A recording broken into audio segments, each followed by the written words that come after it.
सबको मालूम है कौन है रिंग मास्टर गोगो।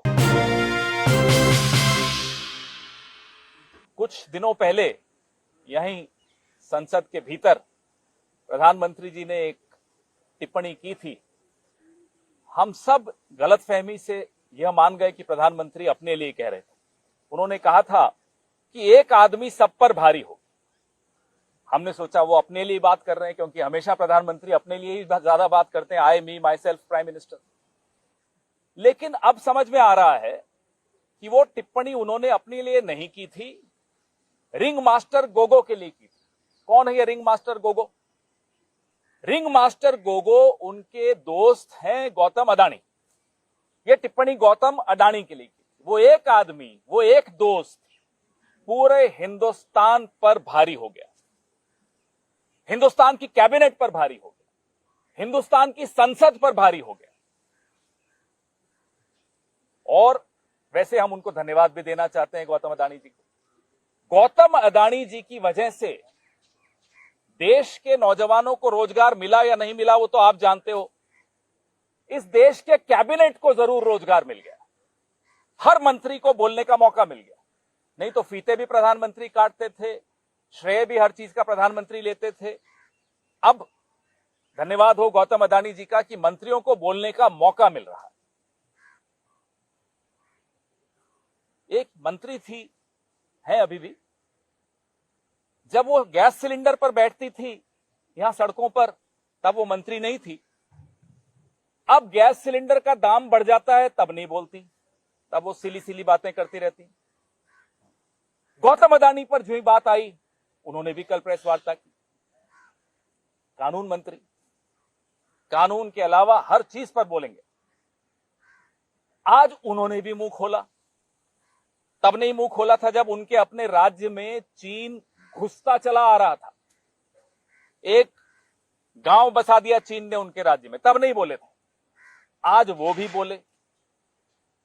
जेपीसी की मांग गौतम अडानी पर, हिंडनबर्ग रिपोर्ट पर कांग्रेस जब भी करती है, ये ध्यान बटाने के लिए संसद भी नहीं चलने देते। ये इतिहास में पहली बार हो रहा है कि रूलिंग पार्टी संसद नहीं चलने दे रही। क्यों नहीं चलने दे रही? क्योंकि डर है कि संसद के भीतर रिंग मास्टर गोगो का कोई नाम नहीं ले ले। घबराहट इसी बात की है कि कहीं जेपीसी की मांग नहीं कर दे राहुल गांधी। कहते हैं देश का अपमान कर दिया। याद है अरुण जेटली जी कहते थे भाई बाहर अगर प्राइम मिनिस्टर ने कुछ बोला है देश के लिए तो क्या गैग ऑर्डर है, क्यों नहीं बोलेंगे कि 60 साल में कुछ नहीं हुआ। ये अरुण जेटली जी कहा करते। लेकिन जिनके दोस्त इतने मजबूत हों उनको सब माफ। विदेश में कैम्ब्रिज यूनिवर्सिटी में भारत के छात्र पॉलिटिकल रिसर्च करते हैं, हर तरह की चर्चा करते हैं, गूढ़ चर्चा करते हैं। जो हमारी ये एक हफ्ते में जो डिग्री ले आती है ना मंत्री, इन लोगों को नहीं समझ में आएगा। वहां अगर लोकतंत्र के सामने जो चुनौतियां आई हैं उस पर कोई चर्चा हो रही है तो वो लोकतंत्र को मजबूत करने की कवायद है। देश का अपमान तो तब होता है जब आप चीन को क्लीन चिट दे देते हैं। देश का अपमान तब होता है जब देश के विदेश मंत्री कहते हैं कि चीन तो हमसे बड़ा है, वो तो बड़ी इकोनॉमी है, बड़ी अर्थव्यवस्था है, हम उनसे कैसे लड़ सकते हैं। तब होता है देश का अपमान। देश का अपमान तब होता है जब देश की जुडिशरी को आप मजबूर करते हैं कि वो प्रेस के सामने आकर अपना रोना रोए। देश का अपमान तब होता है जब सुप्रीम कोर्ट इलेक्शन कमीशन कैसे बनाया आपने उस पर इतनी गहरी, इतनी कड़वी टिप्पणी करती है। तब आपको देश का अपमान नहीं लगा कि आपकी जो करतूतें हैं उससे कैसे अपमानित हो रहा है देश। आपको याद है अभी कुछ ही दिन पहले इलेक्शन कमिश्नर को आपने कैसे नियुक्त किया, उस पर सुप्रीम कोर्ट ने सरकार को अच्छी तरह से जली कटी सुनाई। तो लोकतंत्र को मजबूत करने की अगर कोई कवायद करता है तो इन्हें बड़ी परेशानी होती है। कांग्रेस पार्टी ने इस देश को जो ये कानून है आज बहुत संघर्षों के बाद दिया, बहुत बलिदानों के बाद दिया। स्वतंत्रता से पहले के बलिदान, स्वतंत्रता के बाद के बलिदान। ये हमें कहते हैं कि जाइए लंदन में झाड़ू लगाइए, वहां माफी मांगिए। ये काम तो आपका था, आप ही करते थे। जब अंग्रेजों का राज था तब यही कर रहे होते थे आप, माफी भी मांगते थे, चिट्ठी भी लिखते थे। झुक झुक कर सलाम भी करते थे, उनके साथ मिलकर भारत छोड़ो आंदोलन को दबाते भी थे, लिखते थे कि साहब ये आंदोलन कैसे दबाया जाए, हम आपकी सहायता करने को तैयार हैं। नेताजी सुभाष चंद्र बोस आईएनए बना रहे थे, ये आईएनए का कैसे मुकाबला करें उसके लिए पूरा एक रिक्रूटमेंट ड्राइव करते थे। तो इनका इतिहास ये थोड़े बदल पाए। इसलिए हमारी जो जेपीसी की मांग है, इनके परम मित्र के बारे में, अदानी जी के बारे में, उस मांग पर कोई समझौता नहीं हो सकता। हम ये मांग दोहराते रहेंगे। ये कितना ही विषय से भटकाएं आपको, हम नहीं भटकने वाले। अदानी जी पर, हिंडनबर्ग रिपोर्ट पर जेपीसी का गठन होना चाहिए, ये आवश्यक है। इस देश का एक एक नागरिक चाहता है। इस देश में जो आज बेरोजगारी है, महंगाई है, जो कब्जा है प्रधानमंत्री के दोस्त का संसाधनों पर, उस पे देश को एक जवाब चाहिए और वो जवाब जेपीसी के माध्यम से ही मिल सकता है। कांग्रेस पार्टी इस पे कतई कोई समझौता नहीं करेगी। भले कितने ही मंत्री अपना रोजगार पालें अगले कुछ दिनों में, रोज एक प्रेस वार्ता होगी। क्यों नहीं चलने देते संसद?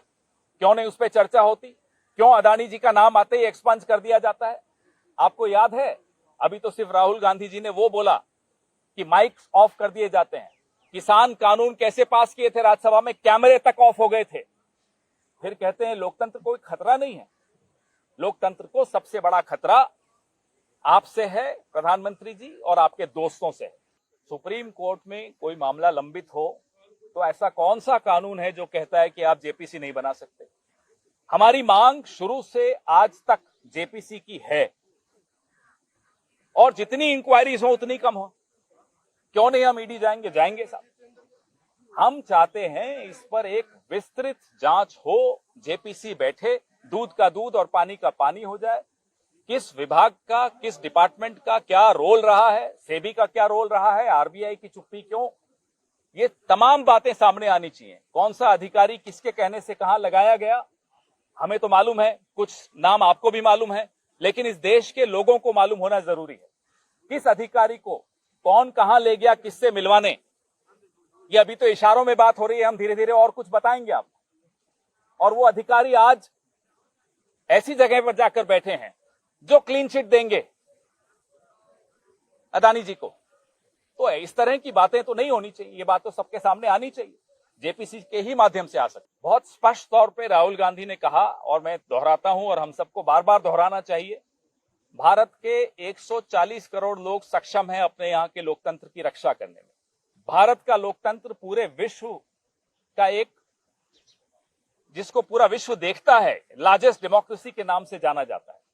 हमारा लोकतंत्र पूरे विश्व के लिए एक गहना है, तो उसके बारे में चर्चा पूरा विश्व कर रहा है, करता रहेगा। जब आप रेड डालते हैं मीडिया हाउसेस पर, विदेश के मीडिया हाउसेस पर, अपने देश के जर्नलिस्ट को आप जेल में डाल देते हैं कितने कितने महीनों तक, तब आपको क्या लगता है विश्व देख नहीं रहा? आपको बिल्कुल देख रहा होता है। तो अगर उस पर सवाल उठ रहे हैं और उस पर चर्चा हो रही है तो आपको घबराना नहीं चाहिए। चर्चा से लोकतंत्र मजबूत होता है, वो संसद के भीतर चर्चा हो, संसद के बाहर चर्चा हो। चर्चा से लोकतंत्र कभी कमजोर नहीं होता, चर्चा को दबाने से लोकतंत्र कमजोर होता है। आप ये सवाल ऐसी पार्टी के प्रवक्ता से पूछ रहे हैं जो इस पूरे लिकर स्कैम में शिकायत करता है। दिल्ली प्रदेश कांग्रेस कमेटी के अध्यक्ष गए थे लिकर स्कैम की शिकायत करने उपराज्यपाल के पास, उसके बाद इंक्वायरी हुई है। आप क्या चाहते हैं कि हम पहले शिकायत करें और जब कार्रवाई हो तो हम कहें कि साहब गलत हो रही है कार्रवाई? शिकायतकर्ता से ही आप उम्मीद करते हैं कि हम कविता या अरविंद केजरीवाल के साथ खड़े होंगे, तो आपकी उम्मीद थोड़ी गलत है। रिंग मास्टर गोगो पे कोई सवाल नहीं है क्या? आपने पूछा भी नहीं कौन है ये, सबको मालूम है कौन है रिंग मास्टर गोगो। धन्यवाद।